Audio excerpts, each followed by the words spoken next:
मेरे प्रिय आत्मन, प्रेम क्या है? जीना और जानना तो आसान है, लेकिन कहना बहुत कठिन है। जैसे कोई मछली से पूछे कि सागर क्या है, तो मछली कह सकती है ये है सागर, ये रहा, चारों तरफ वही है। लेकिन कोई पूछे कि कहो क्या है, बताओ मत, तो बहुत कठिन हो जाएगा मछली को। आदमी के जीवन में भी जो श्रेष्ठ है, सुंदर है और सत्य है, उसे जिया जा सकता, जाना जा सकता, हुआ जा सकता, लेकिन कहना बहुत मुश्किल है। और दुर्घटना और दुर्भाग्य यह है कि जिसमें जिया जाना चाहिए, जिसमें हुआ जाना चाहिए, उसके संबंध में मनुष्य जाति 5-6 हजार वर्ष से केवल बातें कर रही है। प्रेम की बात चल रही है, प्रेम के गीत गाए जा रहे हैं, प्रेम के भजन गाए जा रहे हैं, और प्रेम का मनुष्य के जीवन में कोई स्थान नहीं है। अगर आदमी के भीतर खोजने जाएं तो प्रेम से ज्यादा असत्य शब्द दूसरा नहीं मिलेगा। और जिन लोगों ने प्रेम को असत्य सिद्ध कर दिया है और जिन्होंने प्रेम की समस्त धाराओं को अवरुद्ध कर दिया है, और बड़ा दुर्भाग्य यह है कि लोग समझते हैं वे ही प्रेम के जन्मदाता भी हैं। धर्म प्रेम की बातें करता है, लेकिन आज तक जिस प्रकार का धर्म मनुष्य जाति के ऊपर दुर्भाग्य की भांति छाया हुआ है, उस धर्म ने ही मनुष्य के जीवन से प्रेम के सारे द्वार बंद कर दिए। और न इस संबंध में पूरब और पश्चिम में कोई फर्क है, न हिंदुस्तान में और न अमेरिका में कोई फर्क है। मनुष्य के जीवन में प्रेम की धारा प्रकट ही नहीं हो पाई,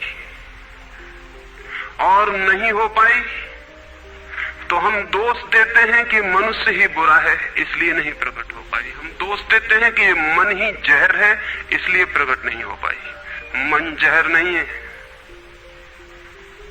और जो लोग मन को जहर कहते रहे, उन्होंने ही प्रेम को जहरीला कर दिया, प्रेम को प्रकट नहीं होने दिया।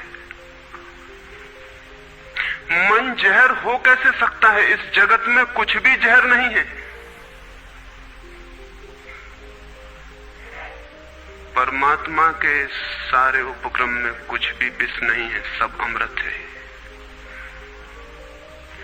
लेकिन आदमी ने सारे अमृत को जहर कर लिया है, और इस जहर करने में शिक्षक, साधु संत और तथाकथित धार्मिक लोगों का सबसे ज्यादा हाथ है।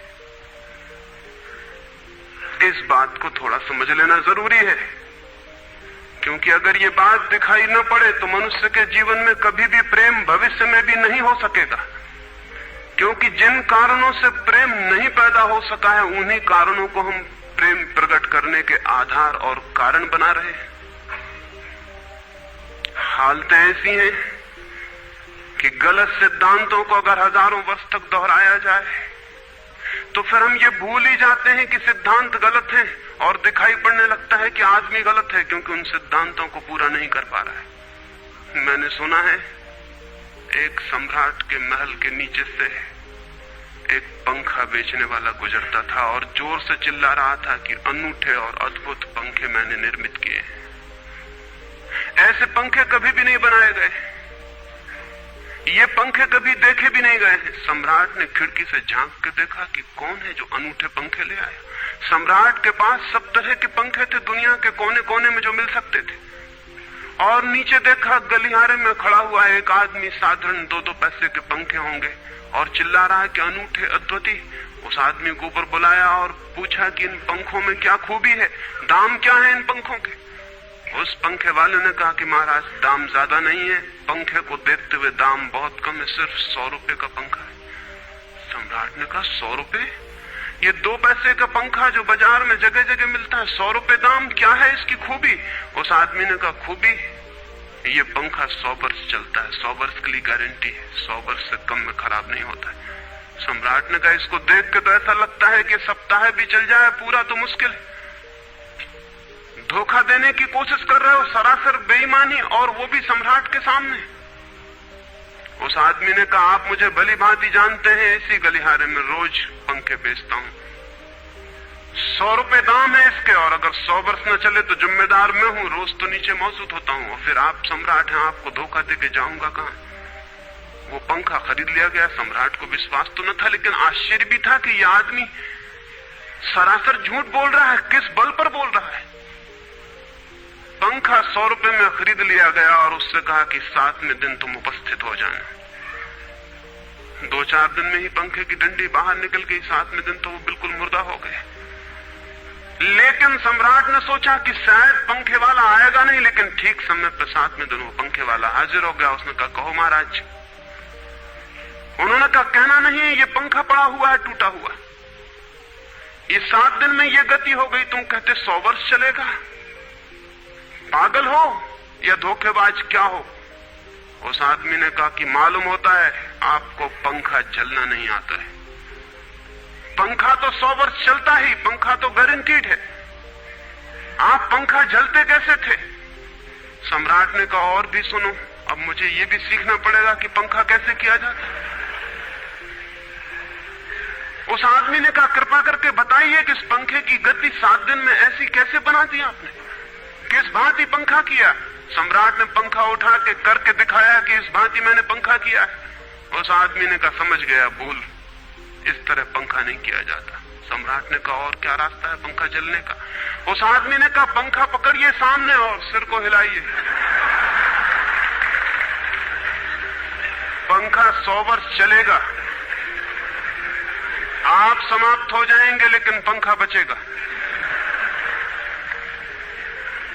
पंखा गलत नहीं है, आपके जलने का ढंग गलत है। यह आदमी पैदा हुआ है 5-6 हजार या 10,000 वर्ष की संस्कृति का, यह आदमी फल है, लेकिन संस्कृति गलत नहीं है, यह आदमी गलत है। आदमी मरता जा रहा है रोज, और संस्कृति की दुहाई चलती चली जाती है कि महान संस्कृति, महान धर्म, महान सब कुछ, और उसका ये फल है। आदमी उसी संस्कृति से गुजरा है और ये परिणाम है उसका। लेकिन नहीं, आदमी गलत है और आदमी को बदलना चाहिए अपने को। और कोई कहने की हिम्मत नहीं उठाता कि कहीं ऐसा तो नहीं है कि 10,000 वर्षों में जो संस्कृति और धर्म आदमी को प्रेम से नहीं भर पाए, वो संस्कृति और धर्म गलत हो। और अगर 10,000 वर्षों में आदमी प्रेम से नहीं भर पाया, तो आगे कोई संभावना है इसी धर्म और इसी संस्कृति के आधार पर कि आदमी कभी प्रेम से भर जाए। 10,000 वर्षों में जो नहीं हो पाया, वो आगे भी 10,000 वर्षों में होने वाला नहीं है, क्योंकि आदमी यही है, कल भी यही होगा। आदमी हमेशा से यही है और हमेशा यही होगा।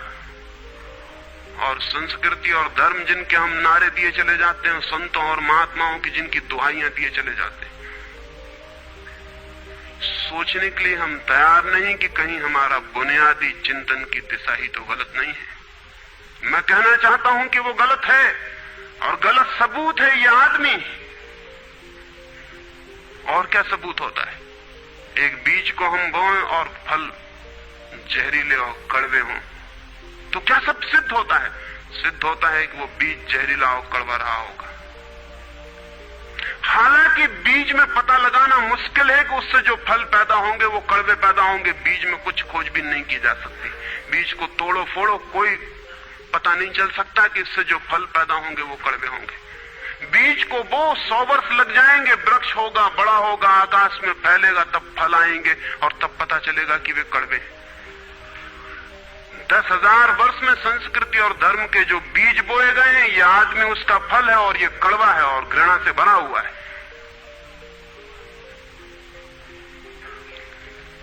लेकिन उसी की दुहाई दिए चले जाते हैं हम और सोचते हैं उससे प्रेम हो जाए। मैं आपसे कहना चाहता हूं उससे प्रेम नहीं हो सकता है, क्योंकि प्रेम के पैदा होने की जो बुनियादी संभावना है, धर्मों ने उसकी ही हत्या कर दी है और उसमें ही जहर घोल दिया है। मनुष्य से भी ज्यादा प्रेम पशुओं और पक्षियों में और पौधों में दिखाई पड़ता है,